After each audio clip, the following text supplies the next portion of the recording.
accompagné les premiers moments de la naissance de cette stratégie. D'abord en faisant une étude sur l'emploi des jeunes pour le Bureau international du travail, qui préparait un projet qui devait être financé par la coopération espagnole en 2008. En 2008, il fallait faire des études régionales, des études de pays pour un projet régional financé par l'Espagne qui couvrait la Mauritanie, le Maroc, l'Algérie et la Tunisie. Dans cette étude, j'ai fait le rapport. Donc c'était une rencontre avec le Bureau international du travail et Gianni Rosas, collègue au niveau du Bureau international du travail, qui a piloté tout le processus de définition du plan d'action pour les jeunes, alors à l'échelle des pays du Maghreb. À l'issue quand le projet a été lancé, le ministère de l'Emploi a demandé que ce projet intègre une dimension définition de la stratégie nationale de l'emploi. Donc la stratégie nationale de l'emploi fait partie du projet de promotion de l'emploi des jeunes au Maroc qui est financé par la coopération espagnole. Alors, comment suis-je arrivé à cette stratégie? C'est principalement à travers le fait que j'ai dû d'abord faire les termes de référence de l'étude de diagnostic préalable à la stratégie, laquelle étude a été réalisée par mon collègue Bougroum, qui l'a conduite à son terme. J'ai dû donc ensuite prendre le relais pour la formulation de cette stratégie.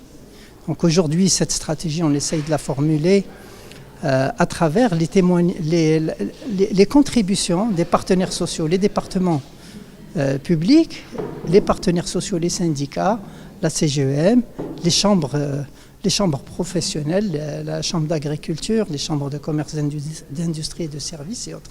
Alors ils ont fait un certain nombre de propositions en répondant à un questionnaire que nous leur avons envoyé où on avait précisé les 4 axes qui avaient été retenus lors de la phase diagnostique.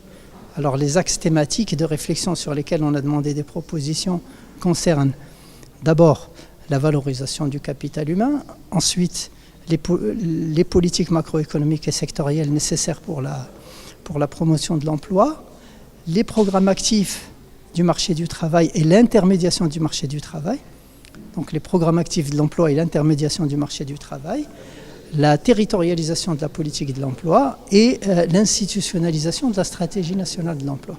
Donc ces thèmes font l'objet d'ateliers. Ces ateliers se déroulent depuis le 9 septembre jusqu'au 2 octobre. Donc on a le 9, le 16, le 25 et le 30. Et ils se déroulent dans l'ordre que j'ai donné. Voilà, donc lors de ces occasions, l'équipe d'experts propose une vision intégrée qui intègre les propositions, qui tient compte aussi de la littérature, des avancées théoriques, qui traite les statistiques et les données et qui essaye de développer une approche à la fois rétrospective et une approche prospective. L'approche prospective définit, si vous voulez, un cadre de définition ambitieux et réalisable des politiques économiques. Donc nous essayons de rester objectifs, mais nous savons que sur les questions d'emploi, nous n'avons pas le choix, on doit être ambitieux. Et donc on a proposé un scénario de rupture. Alors sur ce scénario de rupture, je dirais l'élément clé, c'est qu'on doit récupérer des emplois en récupérant notre compétitivité externe, et 2, on doit créer des emplois en satisfaisant mieux les besoins sociaux, les besoins environnementaux et les besoins culturels du pays. Et pour ça, il faut qu'on trouve des solutions en agissant à travers les moyens que l'État a à sa disposition, notamment le budget de l'État, et en rationalisant les dépenses publiques et les dépenses fiscales pour essayer de maximiser à la fois la compétitivité et les possibilités d'investissement local qui vont pérenniser des emplois de proximité. Et on compte beaucoup sur le fait que ces emplois pourront être pris en charge par les collectivités locales qui devront porter une très grande partie de la création future d'emplois. Mais on insiste encore, il nous faut des solutions pour relancer la compétitivité, relancer la productivité, réduire les disparités qui existent entre les entreprises.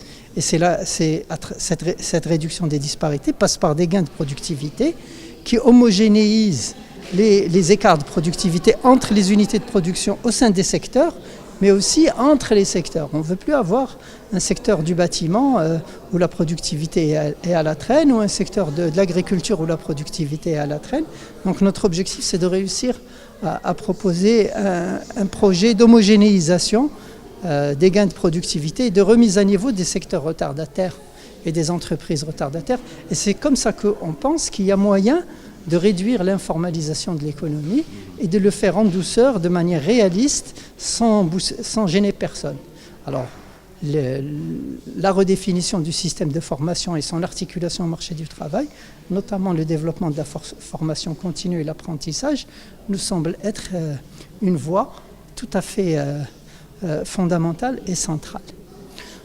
Beaucoup de détails pourraient venir par la suite et je vous remercie pour l'intérêt que vous nous accordez.